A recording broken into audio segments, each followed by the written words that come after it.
Kiev is currently facing a corruption scandal, which for many is seen as a crisis of confidence. At the same time, Ukraine is doing its best to stop Russian advances at the front line, namely in Donbass. To discuss these challenges, we are now joined by the former Prime Minister of Ukraine, Arseniy Yatsenyuk. Prime Minister, thank you so much for making the time to meet with us. I would like to start off with the corruption scandal. First of all, is this, considering that the corruption scandal has reached the upper echelons of the Ukrainian political circles, is this seen is this evidence that the anti-corruption measures are working and they are able to eradicate some of this corruption, or to the contrary, considering that some of President Zelensky's closest advisors have been involved, it shows that corruption is very deeply rooted in the Ukrainian political scene? Well, first, thanks for having me. And initially, you mentioned the word crisis. And you know, crises have two dimensions. On the one hand, it's a challenge, and corruption is a completely disgusting act in times of war. But on the other hand, crisis is an option and a chance. And let me remind you that it was my government in 2014 and 2016 that established a most efficient network of anti-corruption infrastructure. So we established a kind of big five: National Anti-Corruption Bureau, Special Anti-Corruption Prosecutor's Office, Special Anti-Corruption Court, National Agency for Preventing Corruption, and National Recovery Agency. So there is no other country in Europe that has this set of anti-corruption agencies. And in order to prevent corruption, my government passed special decisions in electronic procurement, in open data, and electronic declarations for the entire civil service in Ukraine. So my message to you is as follows. Corruption is completely unacceptable. But on the other hand, Ukrainian anti-corruption agencies started the biggest investigation against the high-profile Ukrainian officials, and these people will be brought to justice. So I do understand that those who want to deprive Ukraine of the further support will use this corruption case as an excuse. And I will never allow this, because you are not helping these corrupted officials. You are helping Ukrainian people and Ukrainian state to win this war. So help us to win the war. We will track down and we will eradicate corruption. And this kind of case is a clear example that nobody is above the law. Nobody. And so in your assessment, is this the right time, as some voices have already signaled that a potential reshuffle in the government is in order? Do you think that this is the right time to do it, or do you think it potentially could be too destabilizing considering the frontline situation? Look, here is the thing. So the president of Ukraine, he became the symbol of Ukraine's resistance. He embodied what Ukrainians have already done. Because we as Ukrainians showed to the entire world that we can fight against the armed to the teeth Russia. And that Putin, who waged the war against Ukraine 11 years ago, failed in conquering Ukraine. So my second message is that we need to retain the legitimacy of the president of Ukraine. And now it's up to the president to decide where he stands. As of now, he has made the right decision to lead the process, to lead these anti-corruption endeavors. In terms of political stability, it is important to maintain this political stability. But the president has to convince the Ukrainian public that he is able to manage this situation and that he has drawn the lesson out of this situation. So it's up to him to decide whether he's ready to reshuffle the government or whatever. But it seems to me that a bold and sweeping actions are needed on his side. And I would now like to return to the point that you touched upon, which is the ongoing support for Ukraine. Obviously, the EU is currently mulling this 140 billion loan to be financed from Russian frozen assets. There is some skepticism within some of the EU member states, considering the potential consequences on, for example, capital flight from Brussels, foreign capital flight from Brussels. What would be your message in order to convince European capitals that this loan is in order and it's necessary?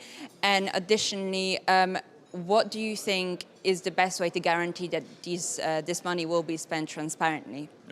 Yeah, I've had all these rumors and different kind of repercussions. What's going to happen to euro in case if the European Union decides to do what is needed? I mean, to provide the Russian assets as a collateral for the loan.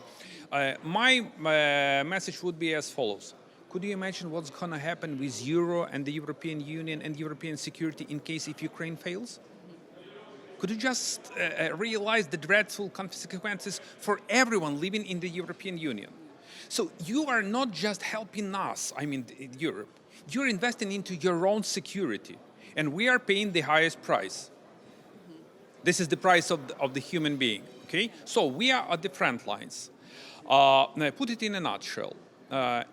No doubt that Ukraine needs the financial support. The best way to provide this financial support is to use Russian sovereign assets as a collateral. There is no other option right now because, look, the European Union is facing a political turmoil too everywhere. For example, here in Germany with the rise of AfD and all these anti-European forces. So this is the best way to provide financial support to Ukraine and to invest into your own security. As giving this kind of loan to Ukraine, you're investing into your own security. There is a plan B, C, D, whatever, but we are running out of cash. Okay. And in this particular case, I believe that what is needed right now, and I met a number of Belgian officials, high-profile officials, a risk sharing is needed to give a strong and solid basement for the Belgian government to realize that they are not alone in case if, for example, Russians will go after them. And this is on the table, and Europeans can easily do it.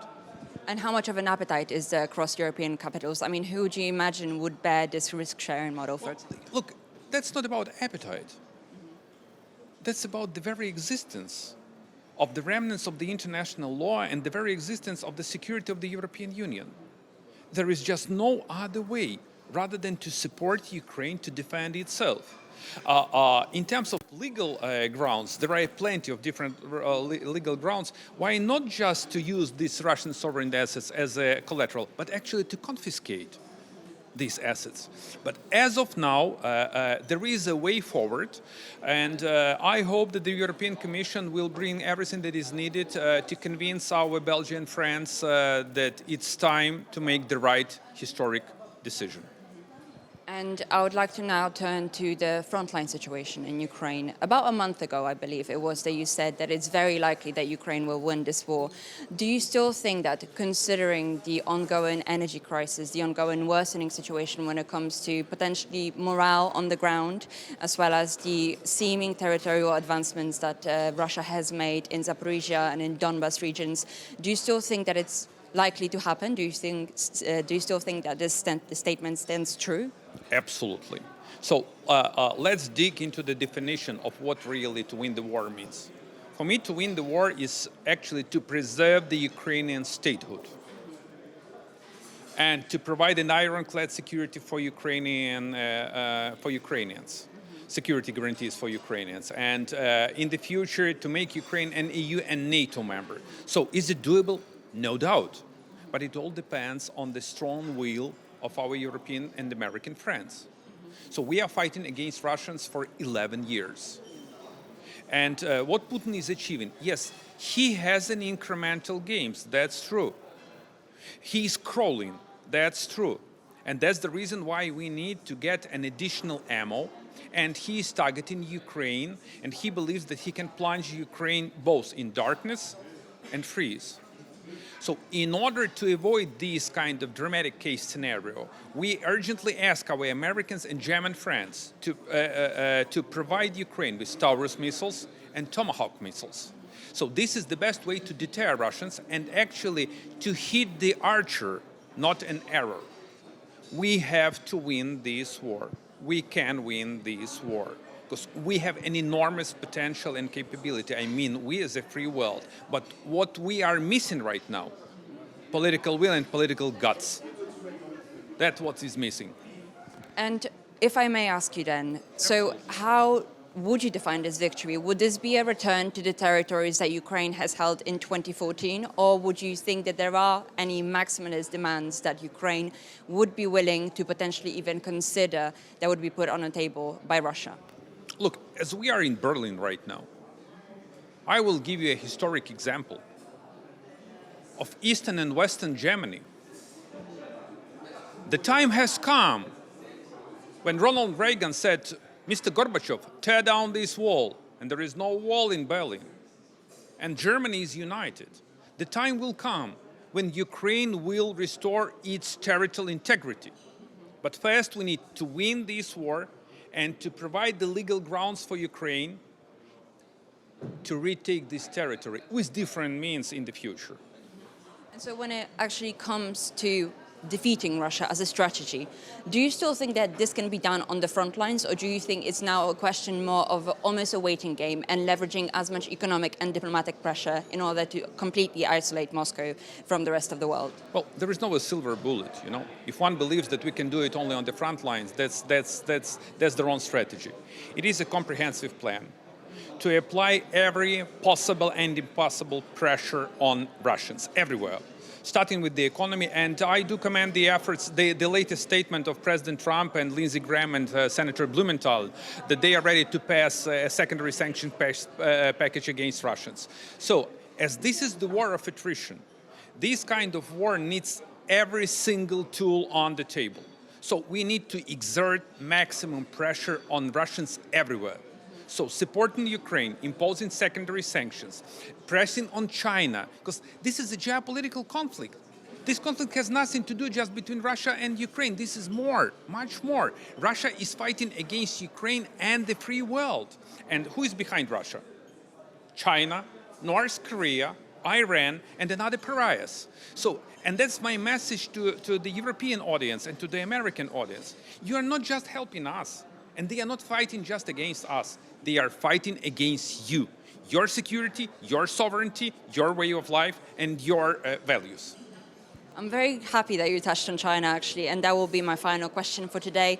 Obviously, it's no secret that over the last couple of years, Europe has significantly strengthened its economic ties with Beijing. Do you think it's wise that Europe is now in a position where China, from behind the scenes, is seemingly supporting Russia's war efforts and it has its own vested interest in it, whilst at the same time Europe, which technically has learned the lessons from the past, from its proximity to Russia when it comes to economic and energy ties for the better part of the last 20 years or so, is now seeking the same types of relationships with China? Do you think it's wise? Look what has happened. Okay, China is playing a hard ball against the European Union and against the United States. China actually hijacked a number of industries in the US and in the European Union. Even in some sense, you became hostages of China. And this actually hampers your security, your economy, and you are too dependent on China. On the other hand, China is a collaborator against Ukraine with Russia.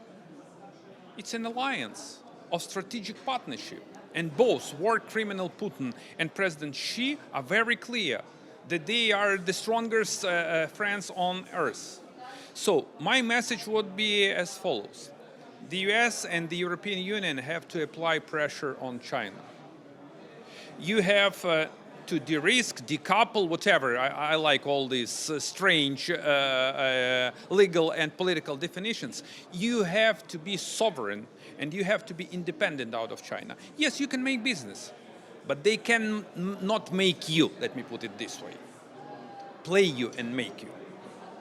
Prime Minister, thank you so much. I think the main message of today's interview is that maximum pressure against Russia and its allies and steadfast support for Ukraine remain imperative to Europe. Ukraine can win. And Ukraine can win. Ukraine will win. And Ukraine will win indeed. Prime Minister, thank you so much for your time.